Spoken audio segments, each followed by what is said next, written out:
Monsieur le Président. Monsieur le Président, je voudrais profiter de ma première prise de parole ici à l'hémicycle pour vous adresser mes félicitations pour votre brillante élection à la tête de cette auguste Assemblée. Je voudrais adresser un saluer respectueusement le garde des Sceaux, Monsieur le ministre de la Justice, Monsieur le ministre en charge des relations avec les institutions et l'ensemble de vos collaborateurs. Mais saluer les collègues honorables députés ici présents. maa ngi nuyu ñëpp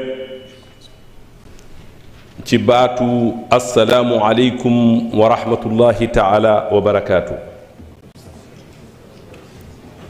Bandiraɓe mi salmini on gooto fof to woni eno woniri wonɓe e nder leydi ndi e wonɓe to e diaspora. Monsieur le ministre,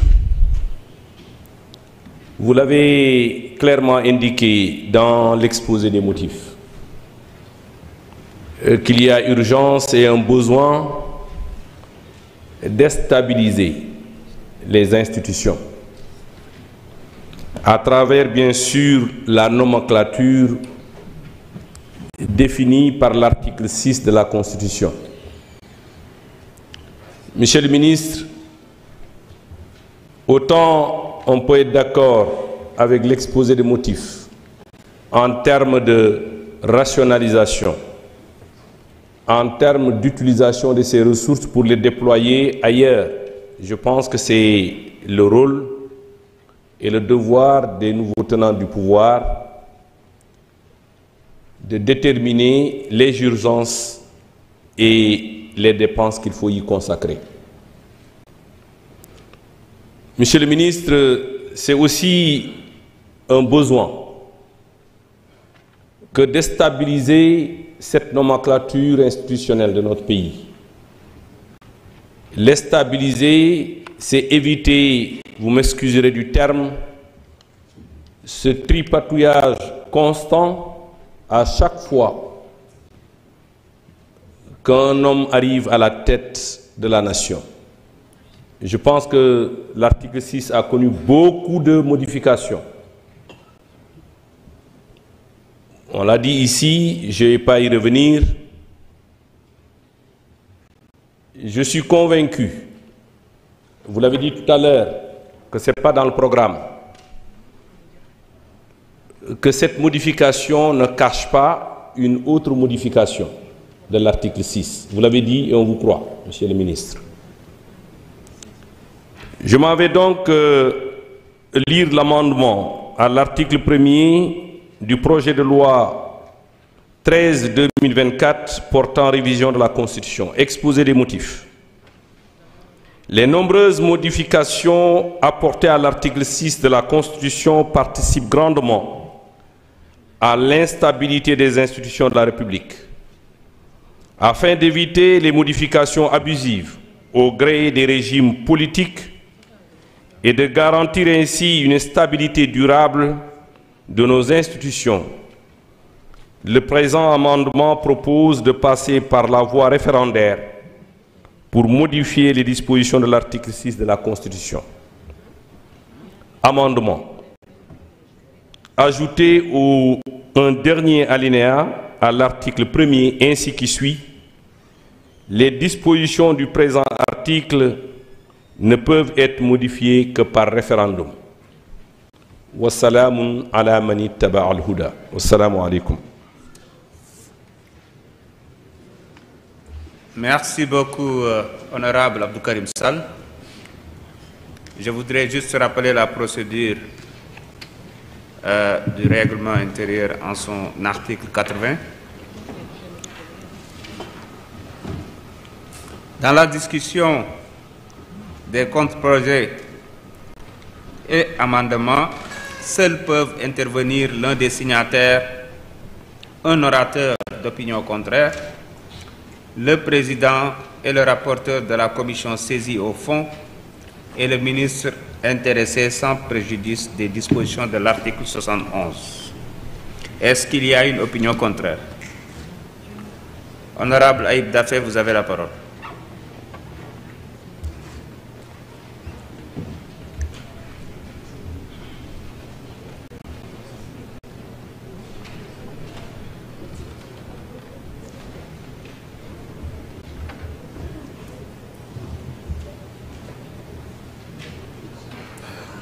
Merci, Président.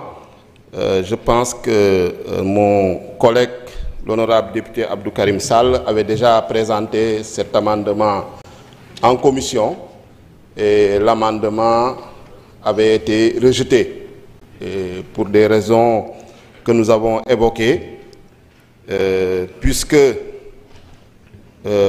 effectivement le président de la République aurait pu passer par la voie référendaire. C'est une option, c'est une faculté, mais il a préféré passer par l'Assemblée nationale. Donc, à 2 reprises, la première fois, effectivement, le projet de loi avait été rejeté de révision de la Constitution lors de la 14e législature. Donc, il est revenu encore avec ce projet de loi pour la 15e législature. Et je pense que l'article 103 de la Constitution est très clair et c'est un article qui permet quand même des révisions qui ne nécessitent pas de grever les finances publiques. Parce qu'on n'a pas besoin de passer par un référendum pour supprimer le Haut Conseil des collectivités territoriales, pour supprimer le Conseil économique, social et environnemental. Madame, président de la République, maintenant, tu veux réviser la Constitution, mu jaar ci Assemblée nationale wala mu jaar ci référendum. Article 103 de la Constitution moo ko may. Mais gis na ni lii nga xam ne Sénégalais yëpp dañ ko yàqamti mooy suppression institution yi nga xam ne amuluñu benn njëriñ lu gën a gaaw mooy jaar ci Assemblée nationale. te Assemblée nationale suñ ci jaaree dina respecter constitution dina respecter règlement intérieur Assemblée nationale. suñ fi naroon pour supprimer HCCT ak supprimer Conseil économique social environnemental rek. ñu war a jaaraat référendum dafa am coût parce que pour organiser un référendum il faut ngay bureau de vote ak référendum élection la te ñoo ngi jóge ci élection bu yàggul donc yaakaar naa ni article 103 souplesse boobu mu ñu may war nañ ko mën a conserver nuñ ko bindee parce que amendement bi pour man day violer article 103 de la Constitution. leneen lu ma jàpp mooy ne Assemblée nationale ñun ñooy représenter le peuple. Amendement bi day wàññi compétence su Assemblée nationale day wàññi daraja Assemblée nationale te jàpp naa ne Assemblée nationale député yi fi nekk ñëpp nuñ leen falee pal boo xam ne amul benn contestation parce que bu commission nationale de recensement des votes jëlee décision amul sa recours au niveau du conseil constitutionnel. Donc cette Assemblée nationale est très bien représentative, représente le peuple sénégal.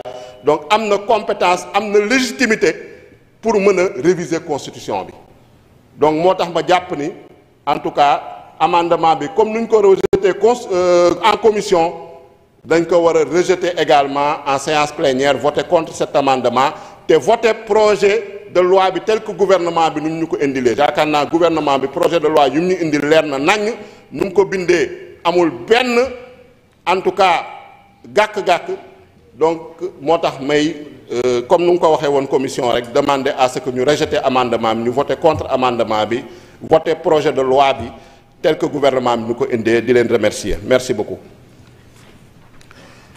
Merci beaucoup, honorable Ayib Daffé. Monsieur le Président de la Commission des lois, de la décentralisation du travail et des droits humains. Vous avez 5 minutes.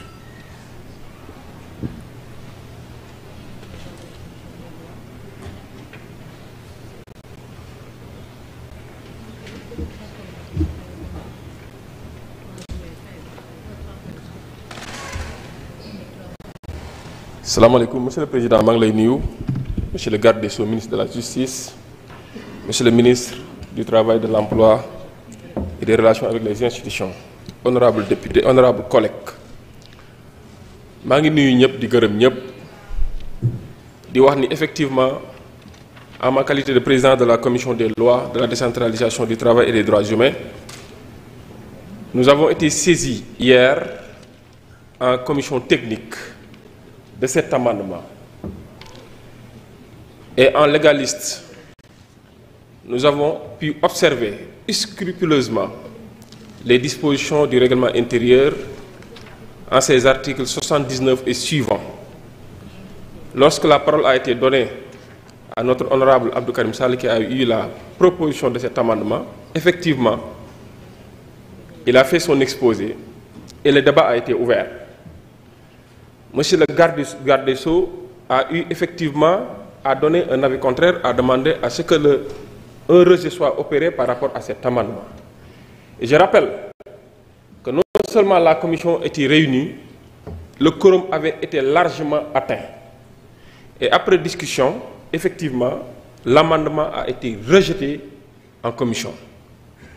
Ma jàpp ni ku bëgg ñu jaar référendum pour supprimer institution alors que bari na fi institution yi ñu fi samp fii ci assemblée nationale lañ jaaroon pour samp ko man noonu nañoo doyloo assemblée nationale pour dijjati ko loolu benn la.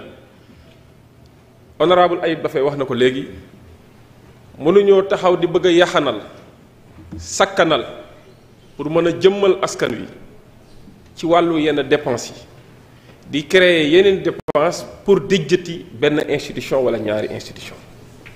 Référendum Ayib dafay wax na que léegi dafa am coût mais une élection référendaire peut coûter jusqu'à 10 milliards de francs CFA.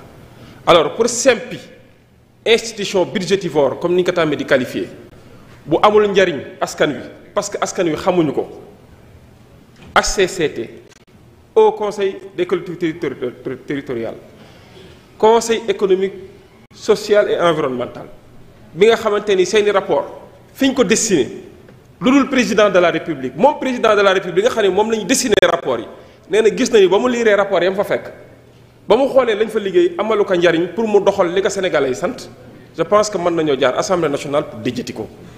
mënuñoo taxaw nag bëgg a yaxanal 10 milliards war a fay bëgg a yaxanal 75 milliards war a fay 10 milliards encore pour sympathie ko may ñaan sunu colloque honorable député yëpp ba gannaaw li ñu fi dégg ci débat ak ci pertinence ak fa ñu jëm ak la ñuy xaar ci urgence ñu voter loi yi avec une majorité qualifiée.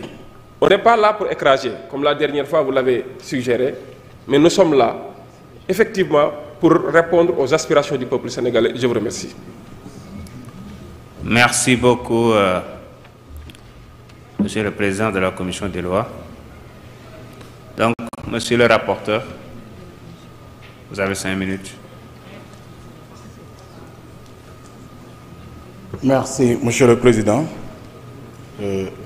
Assalamu alaikum, chers ministres. Assalamu alaikum, chers collègues. ñu ngi rafetlu ni nga xam ne na débat bi déroulé woo di rafetlu aussi li nga xam ne ni moom fi xalaat yu fi génn mooy xalaat yu fi sotteekoo tamit di revenir rek comme samay prédécesseurs nuñ ko defee li jëm ci amendement bi nga xam ne ni moom la ñuy bëgg a voter. Je pense que bu ñuy wax légitimité di wax légalité dañuy wax ni dañu war a respecter yoon ci légitimité mooy légalité mais bu ñu wax légitimité mooy par rapport ak représentativité bi te tey ñun si 2024 bi yàlla def na ni on a eu 2 élections et 2 élections yépp yàlla dafa def ni on a la légitimité et la légalité du peuple sénégalais ñu jox ñu ko tey bu ñuy wax ni nañu jëmaat référendum je pense que c'est une répétition te ñaari yoon ci année bi am nga la nga xam ne ni moom mooy la askan wi dénk muy baatam donc je pense que l'Assemblée est bien représentative pour voter pour l'amendement ñu mën ko rejeter pour ñu mën a def li nga xam ne ni moom mooy votu article 6 bi de la Constitution. Monsieur le Président ñu ngi lay gërëm di la sant bu baax a baax waaye di gërëm monsieur les ministres di leen sant bu baax a baax jërëjëf. Jërëjëf, je donne la parole donc à monsieur le ministre.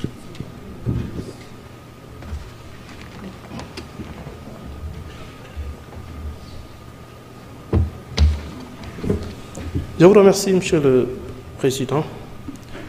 Comme j'ai déjà eu à le soutenir en commission, je ne pense pas que ce projet d'amendement soit des plus pertinents. D'abord, d'un point de vue légal, je l'ai rappelé tout à l'heure, l'article 103 de la Constitution permet à l'exécutif, au président de la République, à l'exécutif d'une façon générale, de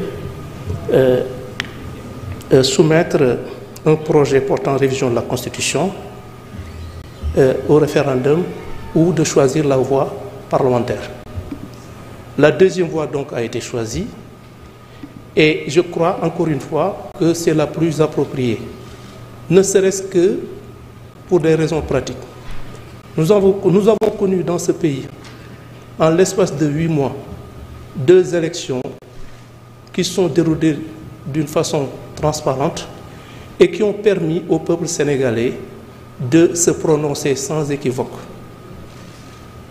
Et dans ce cadre-là, je crois qu'envisager tout simplement un référendum avec les coûts exorbitants que ça va entraîner, je ne pense pas que ça entre dans le cadre d'une gestion rigoureuse des deniers publics. Et je pense d'ailleurs que ce serait une contradiction en voulant évidemment supprimer des institutions budgétivores, engager des élections qui, je crois même que le président de la commission des lois a minoré le coût d'une élection au Sénégal, mais dans le cas d'espèce, je crois qu'il faudrait effectivement 2 milliards au minimum. D'autre part, par principe, je suis contre les clauses d'éternité. Dire que telle disposition, en dehors du caractère républicain de la République, de l'État, pour certaines considérations, dire que ça ne pourra plus faire l'objet de modifications que par telle voie, je ne pense quand même pas que ça participe d'un respect scrupuleux du jeu démocratique. C'est donc la raison pour laquelle, Monsieur le Président, Monsieur le Ministre, Messieurs les députés, je vous demanderai de rejeter ce projet d'amendement. Je vous remercie, Monsieur le Président.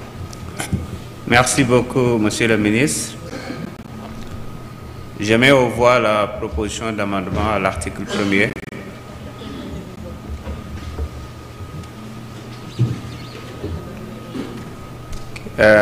Ceux qui sont pour, ci tënk dañuy jàllale proposition bi nga xam ne moom la honorable Abdou Karim Sall joxe ci ab vote ñi nga xam ne d'accord nañu ci ñu yëkkati seen loxo ceux qui sont pour.